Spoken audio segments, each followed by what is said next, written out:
Another live video, and we're driving. So, title of the video is Did Jesus ever promote self-defense? So,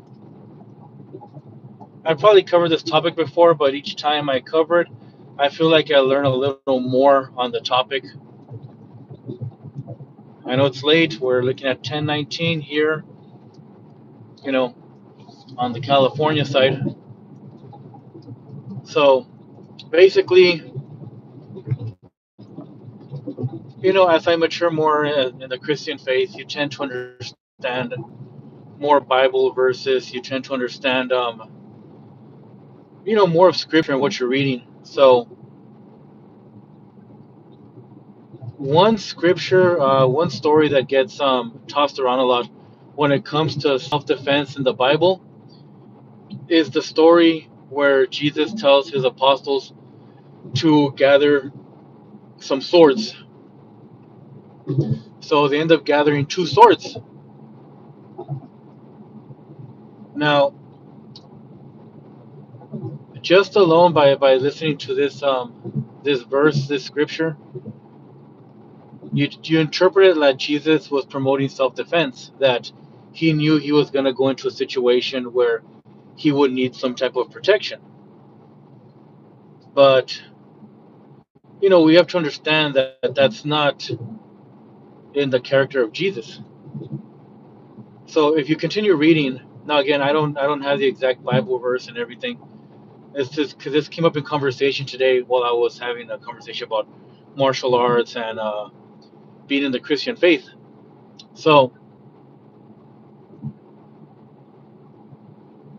basically, when you continue reading, you realize that Simon cut the ear off of one of the Roman soldiers,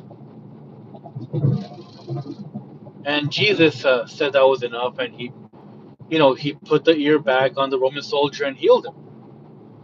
Jesus doing what Jesus does. So this has a complex meaning. Christ knew what he was doing when he told his disciples to get some weapons. He knew they were going to use them. Now, Jesus himself could not be, you know, he had no sin. He was not guilty of anything. And the Romans knew that. So the one way Jesus could be accused of a crime is if his apostles were to commit it.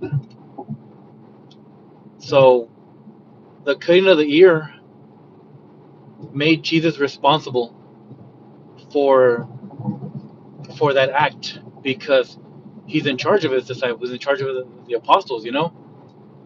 So regardless of what the disciples do, um, he's in charge of them. So you could basically say that their sin became his sin, and now they had a real reason to accuse him of something. So in order to fulfill a prophecy, Jesus needed to be held guilty for something. But how do you hold somebody guilty that doesn't sin, that commits no crimes? So this was a way to be. This is a way that Christ was amongst the sinners. So hopefully that gives you a different perspective of that piece of scripture of the two swords. Now, being a martial artist myself, and as well as knowing of other martial artists, they like to use that Bible scripture as a way to say that Jesus did promote self-defense. But people tend to just read one piece of scripture. They don't read the whole story. And I was guilty of this too. I thought to myself, yeah, like two swords, not enough to cause a war amongst the Roman soldiers, but enough to defend yourself. But that's me thinking with earthly logic, not holy logic, not the logic of God. So it wasn't Christ swinging the sword at the Roman soldier. You know, it was one of the disciples. I think yeah, I'm pretty sure it was Simon, either Simon or Simon Peter was the one that cut the ear off the Roman soldier. So yeah, and it was fulfilled prophecy. But I know a lot of fellow martial artists will probably look at the title of this and be like, like there's got to be self defense. How can you go through life not defend yourself? Again, we're called to turn the other cheek. Not when it comes to conviction or spreading the truth of the gospel, but you turn the other cheek when it comes to the sin of somebody else towards you. You know, we're called to love our enemies, preach the gospel. At some point, it probably means to die. Earthly logic will make you feel like, that I don't want to hear that. It doesn't make any sense. Well, of course, it doesn't make any sense because it's earthly logic. Our logic is, to do whatever it takes to defend ourselves, even if it means killing the other person that's attacking you. That's our logic. It's not the logic of Christ. So, you know,